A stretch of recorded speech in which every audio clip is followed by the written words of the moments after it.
Some families break slowly, cracks spreading like hairline fractures until one day the whole thing collapses. Mine, mine shattered in one night on a rain-soaked road when the two people who were supposed to love me most decided I wasn't worth saving.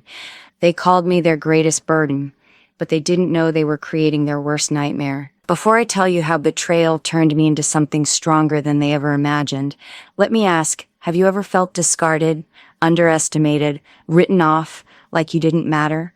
If you have, this story is for you. And if you want more raw, unfiltered stories of justice served, hit that like button, subscribe, and stick around, because what I'm about to share will make you believe in the power of standing back up. Rain pelted the windshield like tiny bullets as we drove through the darkness, each drop echoing the silence inside our family sedan. I sat in the back seat, thin fingers tracing shapes into the fog my breath created on the glass.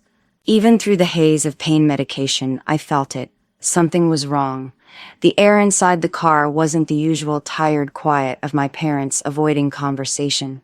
It was heavier, thicker, the kind of silence that wraps itself around your throat and squeezes. "Dad, where are we going?" My voice was small, drowned out by the storm in the relentless swish of the wipers. He didn't answer. His knuckles tightened around the steering wheel, white and bloodless. My mother stared straight ahead, her profile illuminated by flashes of lightning. She hadn't looked me in the eye for weeks. I should back up. My name is Elena Carter. I was 17 years old the night everything changed. My world had already been smaller than most teenagers. At 12, I started showing symptoms of a neurological disorder no one could quite pin down. Tremors at first, dismissed as anxiety or growing pains. By 14, I needed a cane on bad days. By 16, the wheelchair in our trunk had become my unwanted companion. Hospitals became second homes. Nurses greeted me by name.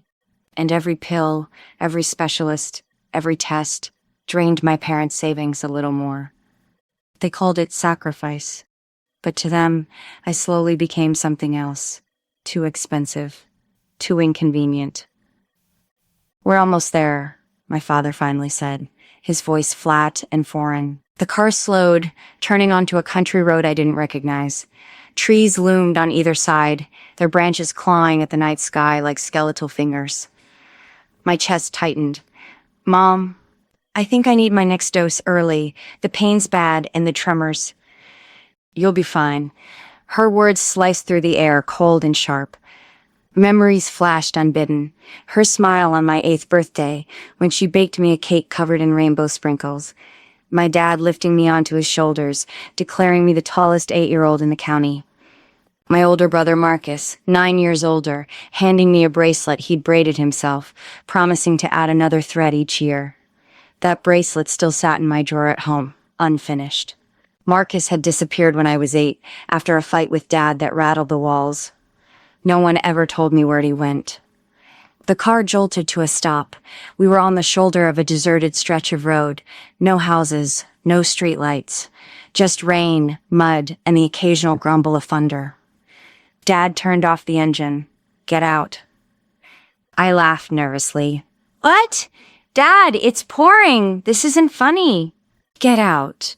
His voice was sharper now, punctuated by the tapping of his fingers against the steering wheel. "Take your backpack." "Backpack?" I glanced down. A small bag sat by my feet. It hadn't been there when we left the house. "Mom?" My voice cracked. Her head turned slowly, and for the first time in weeks, her eyes met mine. Only they weren't my mother's eyes anymore. They were vacant, cold. "We can't do this anymore, Elena. The bills, the constant care, watching you get worse. We've given everything. There's nothing left. But I'm your daughter."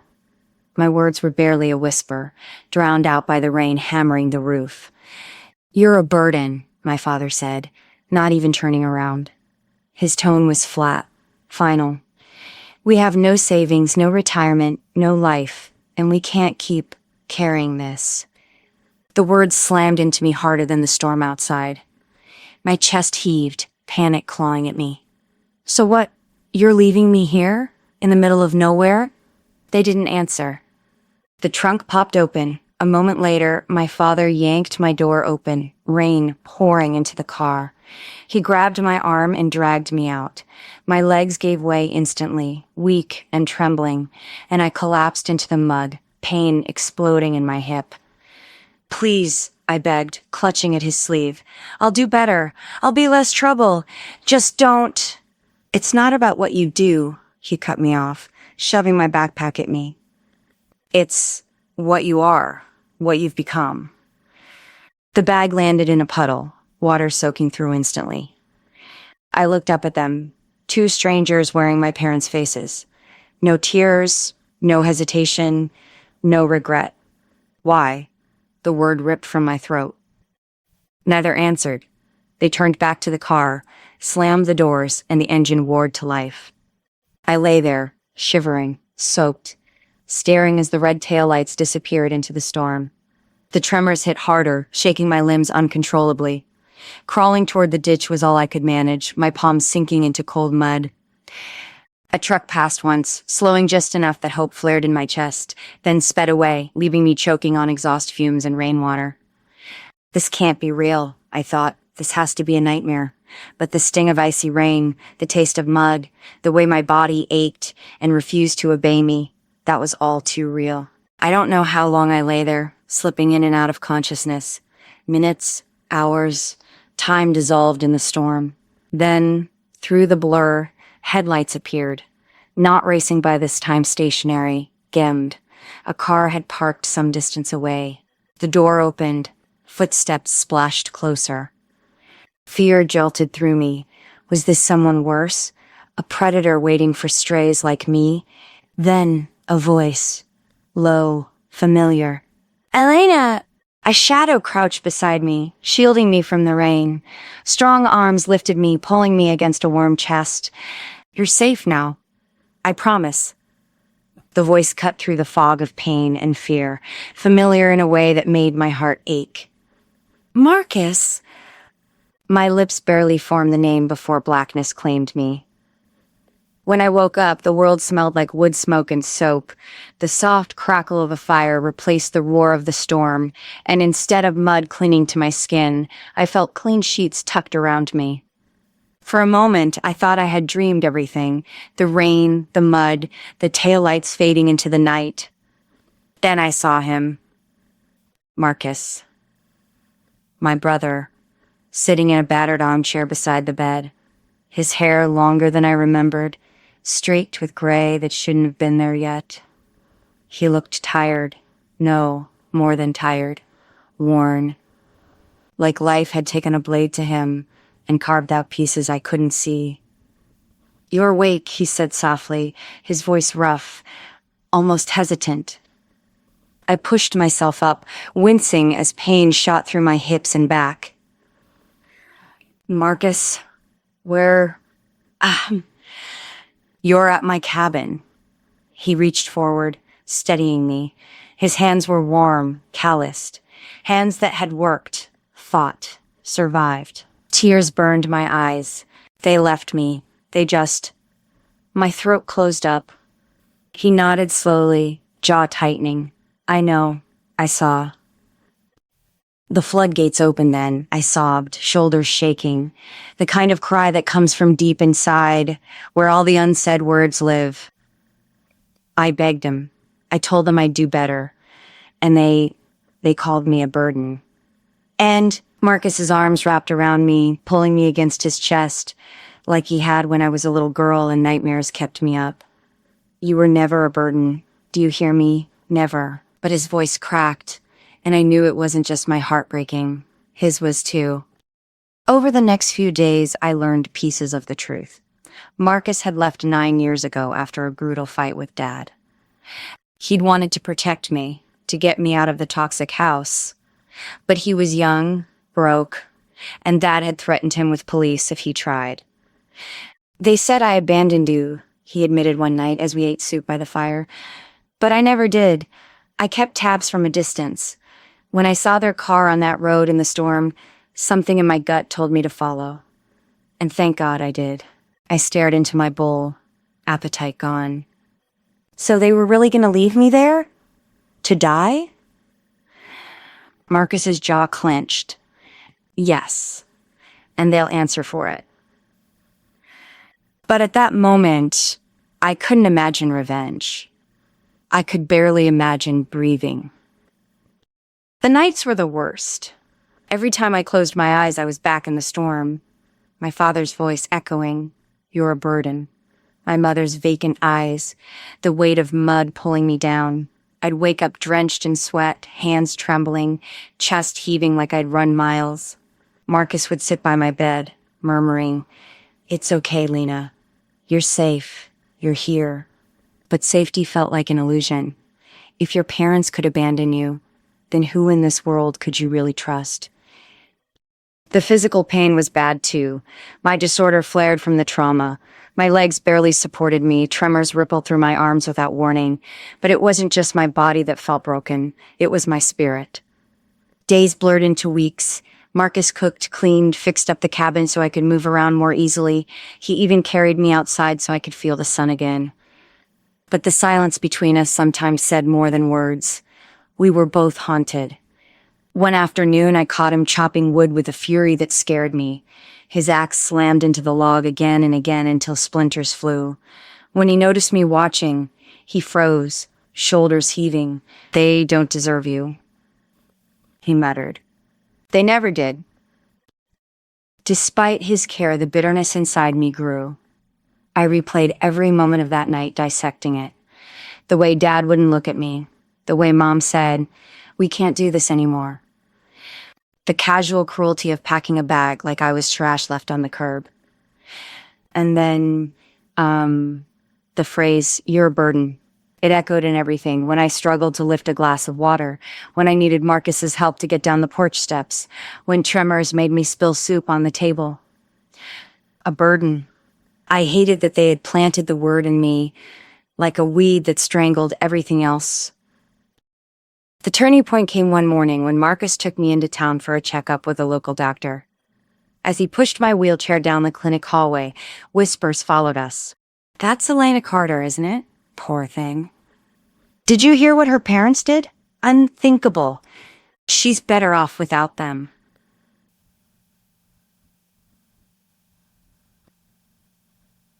The pity in their eyes was worse than the whispers. They looked at me like I was fragile glass, already cracked. I clenched my fists in my lap, nails digging into my palms. On the way home, I finally exploded. "I don't want pity, Marcus. I don't want them to look at me like I'm broken. I don't want to just survive what they did. I want them to pay. I want them to feel what I felt, alone, erased, unwanted." Marcus kept his eyes on the road, but his grip on the wheel tightened. "Then that's what we'll do. But it has to be smart, Lena. Careful. You only get one shot at this." His calm tone cooled my fury, but inside something shifted. For the first time since that night, I felt a spark, a purpose. The planning didn't start immediately. I still needed to heal, to build strength. Marcus made me do small exercises, lifting light weights, practicing standing for a few seconds, learning how to study my tremors with breathing techniques. "You're stronger than you think," he'd say. "You always have been." But I didn't want to just be stronger. I wanted to be dangerous. The nightmares didn't stop, but slowly the fear turned into something else. Fuel. Each time I heard Dad's voice in my head, I pictured his face when the world learned what he had done. Each time I saw Mom's cold eyes, I imagined her shame when everyone saw the truth. I wasn't their burden. I was their reckoning. And with Marcus by my side, I would make sure they never forgot it. Revenge doesn't come to you in one lightning strike of inspiration. It grows, like a seed buried deep in the dirt, watered by every sleepless night, every remembered word, every scar that refuses to fade. For weeks I thought about nothing else. Every time my body betrayed me, my hands trembling too hard to hold a cup, my legs giving out halfway across the cabin floor, the word echoed in my head. Burden. And every time I saw Marcus watching me with quiet fury, I knew he was thinking the same thing. They don't deserve peace. Not after what they did. The first spark of a plan came on a night when neither of us could sleep. We sat by the fireplace, the flames throwing shadows across the walls. Marcus nursed a mug of coffee, his eyes fixed on the fire. "What if," I whispered, "we didn't just survive this? What if we made sure everyone knew what they did?" He looked at me then, and for the first time since that night, I saw something dangerous in his eyes. Not just love for me, not just anger at them, a willingness to destroy. "I was hoping you'd say that," he said quietly. That night, we laid the first bricks of the plan. Step 1, gather proof. It wasn't enough to tell people my parents abandoned me in a storm. People could twist words. People could doubt. No, I needed undeniable evidence. I still had my phone from that night. The battery had died in the mud, but Marcus had revived it. Scrolling through it, I found weeks of unanswered texts I had sent my mom and dad. "Are you coming to my appointment? Please don't forget my medication. Where are you? I need you." Each message was a breadcrumb, a trail showing their neglect long before the night they left me. I screenshotted everything, storing them in a hidden folder. Next, Marcus suggested we track their finances. I frowned. "Why?" He leaned forward, voice low. "Because they didn't just leave you, Lena. They wanted to cut the cost of you out of their lives. I bet they've already redirected that money. Vacations, new cars, maybe even a new house. Nothing exposes hypocrisy like following the money." And he was right. With a little digging, Marcus had friends who owed him favors. We learned my parents had taken the savings they once claimed were for my medical needs and put a down payment on a vacation property in Florida. The pictures made me sick. Them smiling on a beach, margaritas in hand, while I'd been learning to walk again after pneumonia. Proof, more damning than words. Step 2, find allies. The small town where I grew up ran on gossip as much as gasoline. Stories spread, but you had to plant them carefully. Too fast, and people wanted to bring, and the song was far from late and far from dead. Marcus reached out to an old teacher of mine, Mrs. Delaney, who had always been kind to me. When we showed her the texts, the photos, the financial records, she pressed her hand to her mouth. "My God, Elena. They told everyone they were drowning under medical bills, that they had nothing left because of you." My stomach twisted. "So they turned me into their excuse?" She nodded, tears in her eyes. "But if this comes out, people will see the truth. They didn't sacrifice everything. They lied. They abandoned." And just like that, we had our first ally. Mrs. Delaney had deep ties in the church, the community board, even the local paper.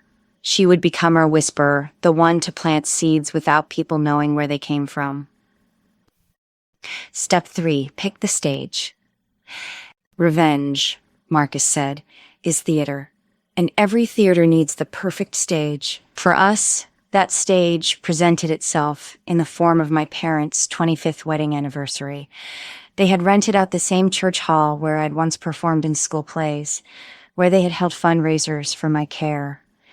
Invitations went out weeks in advance. Everyone would be there. The family, the neighbors, the pastor who had prayed over me when I was a child, the same people who now whispered pity when they saw me in town. And my parents would be glowing, soaking in admiration for their endurance, their sacrifices, their love story. Perfect. Marcus smiled when he told me the date. That's where we end it. That's where we take everything from them. Step 4, the reveal.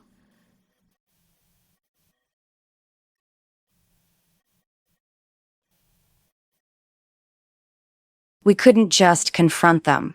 That would look like bitterness, vengeance. No. We needed something undeniable, something they couldn't spin. That's when Marcus had the idea of the slideshow. At first, I resisted. "Isn't that dramatic?" He smirked. Revenge is dramatic. You want them to feel what you felt. You don't do that with whispers. You do it with spectacle.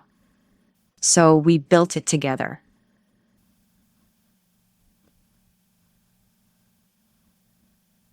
Photo after photo of my childhood.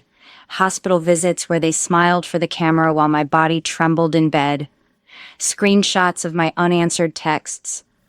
The financial statements showing their new property. And finally, a statement of abandonment. The words my father had said, "You're a burden," typed across the screen in bold letters. I practiced the speech every night. At first, my voice shook. I cried. But slowly, I hardened.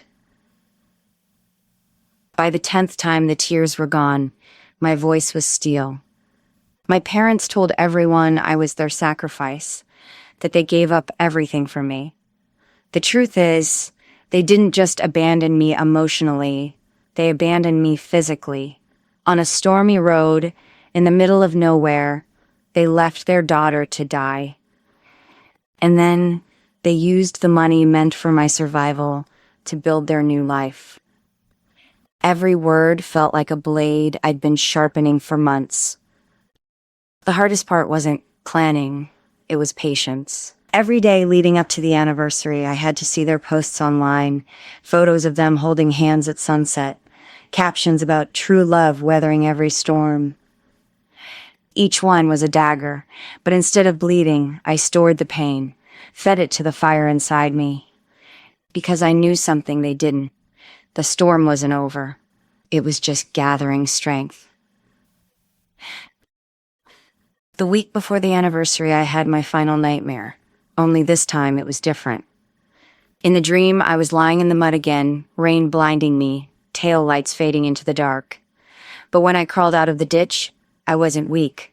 My legs held steady. My hands didn't tremble. And instead of screaming for them to come back, I stood tall and said, "Watch me." When I woke up, heart pounding, sweat soaking my sheets, I knew I was ready. The girl they left in the storm was gone. In her place stood something far more dangerous, the daughter they underestimated. And I wasn't just going to tell the truth. I was going to carve it into their lives so deeply they could never escape it. The night of my parents' 25th wedding anniversary, the church hall glowed with fairy lights and soft music.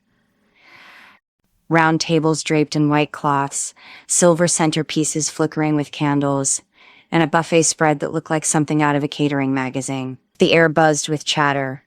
Old neighbors, church members, family friends, all gathered to celebrate my parents' enduring love story. And there they were, Mom in a glittering navy dress, her hair swept up elegantly. Dad in a crisp suit, his arm draped around her shoulders, smiling, radiant, playing the role of the devoted couple who had sacrificed everything for their family. Watching them from the doorway, I felt bile rise in my throat. Marcus squeezed my shoulder, steadying me. "This is your stage," he whispered. "Take it." We slipped inside, drawing a few curious glances. Most hadn't seen me in months. I caught snippets of whispered pity. "Is that Elena? Poor thing. Didn't her health get worse? Bless her parents for holding everything together." My jaw clenched. Soon their whispers would change. The evening unfolded with all the expected theatrics. Toasts from family friends. A slideshow of my parents' life together, smiling at their wedding, holding baby Marcus, standing proudly with me in hospital gowns, as if their suffering had been their badge of honor. When it ended, the MC beamed. "And now let's hear from the couple themselves, Charles and Diane Carter." Thunderous applause. My parents stepped forward, basking in admiration. Dad's voice boomed with practiced humility. 25 years. It hasn't always been easy. We've faced challenges most families never imagine. But love carried us through. Mom dabbed at her eyes with a tissue, her smile trembling with carefully crafted emotion. "Our daughter, Elena, She's been our greatest trial, but also our greatest blessing. Every sacrifice, every sleepless night, it's been worth it. Applause again. People nodded, eyes glistening. That was my cue. I wheeled myself forward, the sound of my chair cutting through the applause. The microphone, still warm from my father's hand, felt heavy in mine. "Excuse me?" I said, voice steady. "I'd like to share something." A ripple of surprise moved through the room. My parents froze, smiles faltering. Dad hissed under his breath, "Elena? Not now." But I ignored him. I pressed the small remote in my hand. The projector behind me flickered to life. The first image appeared, me at 12 years old, in a hospital bed, pale and smiling weakly, as my parents stood proudly at my side. "This," I said, pointing at the screen, "is the story my parents have told for years, that they sacrificed everything for me, that I was their burden, but one they carried with love." Click. The next image, a screenshot of one of my unanswered texts. "Mom, I need you. Please come. I'm scared." Click. Another. "Dad, the doctor said I need that prescription today. Can you pick it up?" Weeks of silence lined a scream. Gasps rippled through the crowd. I kept speaking, my voice gaining strength. "But here's the truth. While they told you all they were giving everything for me, they were already pulling away, neglecting me, ignoring me." Click. The financial records appeared. The vacation property deed in Florida, purchased with the savings they claimed had been drained by my care. Murmurs grew louder. Faces turned toward my parents, shocked, disbelieving. And when the money wasn't enough, when the care became inconvenient, they made a choice. My throat tightened, but I forced the words out. On a stormy night, they drove me out to a deserted road. They packed me a bag, and they left me there, in the mud, to die. The room fell silent. You could hear the hum of the projector, the shallow breaths of people too stunned to speak. Dad's face was beet red, his jaw clenched. Mom's hands trembled at her sides. "That's not true," Dad finally barked. "She's exaggerating, twisting everything." Click. The next slide appeared, a time-stamped text I had sent that very night. "Where are we going? Why are we stopping? Please don't leave me here." The silence deepened. I turned, locking eyes with the crowd. I was never their blessing. I was their excuse. They used me for sympathy, for pity, for attention. And when I became too much, they threw me away.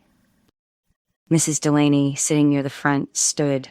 Her voice shook with outrage. "Is this true, Charles? Diane, did you abandon your own daughter?" All eyes swung back to my parents. Mom stammered, We were overwhelmed. You don't understand." "No," I cut in sharply. I think you don't understand. You don't get to play martyrs while painting me as your Barden. You don't get to erase me." My hands gripped the microphone, knuckles white. "Tonight, I take back the narrative. Tonight, everyone here sees who you really are." I dropped the mic onto the stand. The thud echoed through the hall. The applause started small, 1 or 2 claps, but it spread, growing louder, stronger, until the hall was filled with the sound. Not polite applause, fierce, certain. My parents stood frozen, their perfect facade shattered. For the first time in my life, I didn't feel invisible. I felt powerful, seen. The next morning, the world didn't feel the same. The hall was empty, the fairy lights packed away, but the echo of my voice from the night before sat in my chest like a pulse. My phone buzzed nonstop, messages, missed calls, texts that blurred into one another until the names lost meaning. Some people were angry on my behalf. Neighbors I barely knew messaged, "We always suspected something." A few friends I hadn't spoken to in years sent long, careful messages. "I'm so sorry. You were never a burden."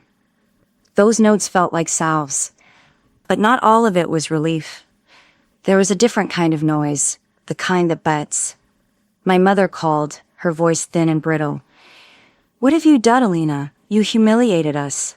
You abandoned me. I answered, not letting her sentence finish. My voice was steady, but my hand shook. You left me in the mud, Mom. You used my illness as a story and a cover while you bought yourself a beach house. There was a long silence, then the clack of a plate somewhere in the background. You don't know everything. She tried to pull me back into their version of the story, even now. We made sacrifices you can't even imagine. Sacrifice isn't abandonment, I said quietly, not when it's a choice. She didn't respond again. The line went dead. Word travels fast in a town that likes to pretend nothing untoward happens. By noon, the pastor called for a meeting with the church board. The local paper ran a piece the next day, careful, factual, quoting Mrs. Delaney, and printing snippets of the financial documents Marcus and I had provided. People who had attended my parents' fundraiser the month before now glanced at their photos with new eyes, reading the captions like confessions. Mr. Carter suddenly had fewer invites to speak at civic events. Mrs. Carter's role on the charity committee was paused, pending an internal review. The words were polite. The effect was brutal. People who had once lined up to shake their hands now politely avoided their table at the farmer's market. It felt strange, powerful, terrifying, a vindication that left me hollow at the same time. My brother stayed quiet, mostly watching the storm we'd started from the cabin, but there were signs of it all being real. A neighbor I hadn't spoken to in years dropped off a casserole and a printed article. Your name's all over the town now, she said, eyes gentle and wary. You spoke up. I took that casserole like it was a medal. For once, I accepted pity without flinching. I'd earned it. Hannah called twice the first week, then stopped. The last time, she left a message. Short. Choked. I'm sorry. No explanation. No defense. Just a whisper of regret that sounded like someone trying on an emotion that no longer fit. I replayed her words until they were raw and useless. Lily? She vanished from social media the way people vanish from a party when the music stops, slowly, awkwardly, shamed out. Marissa texted that Lily had stormed out of the house, smashing things, and that my parents had tried to shame her publicly at first, then, when that backfired, had retreated into a sorrowful silence. Their house, the proud stage for their martyr narrative, felt suddenly like a theater with collapsed curtains. The community had pulled back the audience. The applause had stopped. People asked me if I felt triumphant. The truth is complicated. There were moments, tiny, sharp, that tasted like victory. A neighbor who used to clutch their pearls and tut now offered to help drive me to appointments. Mrs. Delaney hugged me in the grocery aisle, a simple, steady squeeze that felt like sunlight. But triumph didn't erase the nights I still woke up paralyzed, screaming silently in the dark. It didn't bring back the years of being spoken over at doctors' appointments, or the looks of exhausted resignation in my parents' eyes. It didn't make my body any less fragile some days. What it did do was shift something fundamental. The story I'd been told about myself, the one where I was a drain, a problem, a burden, no longer held sway over the town. And when the story that justified your mistreatment collapses, the power dynamic collapses with it. My parents tried to fight back in the only way they knew, damage control. They mailed letters to a few of their closest acquaintances, framed to sound sorrowful, explaining miscommunications and stress. But the tone was off. Pity dried up into suspicion. People read the letters and remembered the slideshow. They remembered the texts, old acquaintances, those who once called my parents pillars of the community, started having quiet conversations behind cupped hands. Business associates stopped returning Dad's calls. A charity that had once listed my mother as a board member quietly updated their website, her name removed. replaced by a terse note about restructuring. The hardest blow came from family. Aunt Ruth, who used to bake us pies at Christmas, called me and cried. "I always knew something felt wrong," she said. "I looked away because I didn't want to ruin my relationship with your parents. But what you showed, I'm so proud of you." Her words landed like a soft rain. They hurt and healed at the same time. Not everyone in my family stood with me. Some relatives took Dad and Mom's side, calling me reckless, accusing me of putting private matters on display. It stung because I hadn't known just how many people had invested in their narrative, how convenient it was for them to keep believing the story. But the tide had turned enough that those voices sounded increasingly small. I expected revenge to feel like fireworks. Instead, it was quieter, like watching vines rot on a trellis until the wood gives way. It took weeks for the realization to sink in that their life was fracturing, not because I'd wanted vengeance, but because truth finally had room to breathe. And truth, unlike rumor, doesn't wilt under scrutiny. It stands. As the weeks passed, I rebuilt the ordinary parts of my life. Marcus and I set up a more permanent living arrangement at the cabin. We fixed the porch railings, painted the faded shutters, and planted a small herb garden that I tended when my hands allowed it. I went back to physical therapy, then to occupational therapy, learning small ways to make tremors less disruptive. Not because I wanted to prove anything to them, but because I wanted to live comfortably in my own skin. Therapy helped too, real, slow work that pulled wires apart in my head and rewired them. I learned to name the feelings without letting them swallow me whole. I joined an online support group of women whose families had done the unthinkable. Their stories were mirror and medicine. One evening, months later, a minor miracle happened. I walked into the church to pick up a pamphlet, an old reflex, and saw Mrs. Delaney arranging flowers. She looked up, surprise turning into a smile, then into something softer. "Hello, Elena." She nodded, like a small salute. Then she added, almost conspiratorially, "The community garden needs a hand. It's your touch that saved our fundraiser last month." It was a small acknowledgement, but it landed heavy. Someone I respected had not only forgiven me, they'd recognized me. I put my hand on a crate of marigolds and felt a breath of something I hadn't felt in a long time. Something steady, not frantic, not a victory that scorched, a life that continued. And that was the real aftercare of revenge. The pleasing hush of broken illusions was gone, replaced by the quieter, harder work of rebuilding. But this time I was building from truth, not from someone else's story of me. I was not their burden. I was not an excuse. I was a daughter, living on her own terms, and finally allowed to be exactly that. Revenge isn't a cure. It doesn't erase the years of neglect. It doesn't soften the sting of hearing your own parents call you a burden. It doesn't bring back the little girl who once believed her family would always protect her. But revenge does something else. It resets the balance. For the first time in my life, I wasn't carrying their story of me. I wasn't the sick kid they dragged into every fundraiser, the reason for their sadness, the weight on their shoulders. I was the girl who stood up in front of everyone and forced the truth out into the light. And once the truth is spoken, it can't be stuffed back into silence. It took months for the full consequences to hit them. My parents lost positions on committees. Friends who once praised their sacrifice stopped calling, and even extended family quietly chose sides. Their reputation, the thing they valued more than me, crumbled piece by piece. Meanwhile, my life began to grow roots in new soil. I wasn't magically healed. The disorder was still there. Some mornings were brutal, some nights worse. But I had something I'd never had before, a sense of ownership over my story. My body might tremble, but my voice no longer did. Marcus once told me that survival is its own revenge, but I disagree. For me, survival was the foundation.